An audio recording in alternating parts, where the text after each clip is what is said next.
இந்தியாவில் சிறுநீரக பாதிப்பு அதிகரித்துள்ளதாக ஜிப்மர் மருத்துவமனை இயக்குநர் ரவிக்குமார் கவலை தெரிவித்துள்ளார்.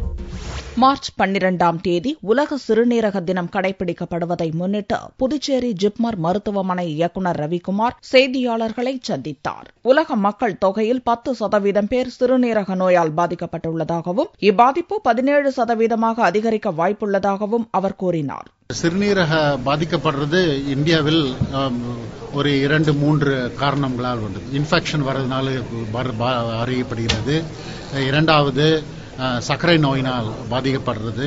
மூன்றாவது NCD வெரைட்டி ஆஃப் கண்டிஷன்ஸ் இருக்கின்றது. ஜிப்மரில் சிறுநீரக மாற்று அறுவை சிகிச்சையும் இரத்த டயாலிசிஸும் சிறுநீரக அறுவை சிகிச்சை மாற்று சிகிச்சையின் தொடர்ந்து மருந்து கொடுக்கிறதும் ரிஜெக்ஷன் ட்ரக்ஸ் சொல்வார்கள்.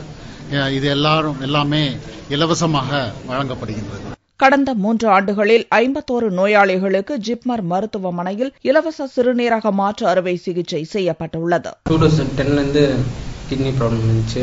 இங்க வந்தப்போ ஃபர்ஸ்ட் ஹீமோடயாலிசிஸ் பண்ணாங்க. அது எங்கள் அப்பா அம்மாவுக்கு டிரான்ஸ்பிளான்ட் கிட்னி தர சொன்னாங்க. இப்போ எங்கள் அம்மாவுக்கு சுகர் இருந்த காரணத்தினால கொடுக்க முடியல. எங்கள் அப்பாவுக்கு பிபி இருந்துச்சு, தர முடியல. அப்புறம் ஹீமோடயாலிசிஸ் ரொம்ப நாள் இருக்க முடியாத காரணத்தினால CPD டயாலிசிஸ் போட்டாங்க. இப்போ அது மூலிமா நான் ரொம்ப நல்லா இருக்கேன். இப்போ சராசரி மனுஷங்களுக்கு போல எல்லா இதுவும் செய்ய முடியுது என்னால. ஜிப்மர் மருத்துவக் கல்லூரி மாணவர்கள் பயன்பெறும் வகையில் ஜிப்மர் வளாகத்தில் வைஃபை வசதி துவக்கப்பட்டுள்ளதாக இயக்குநர் ரவிக்குமார் தெரிவித்தார்.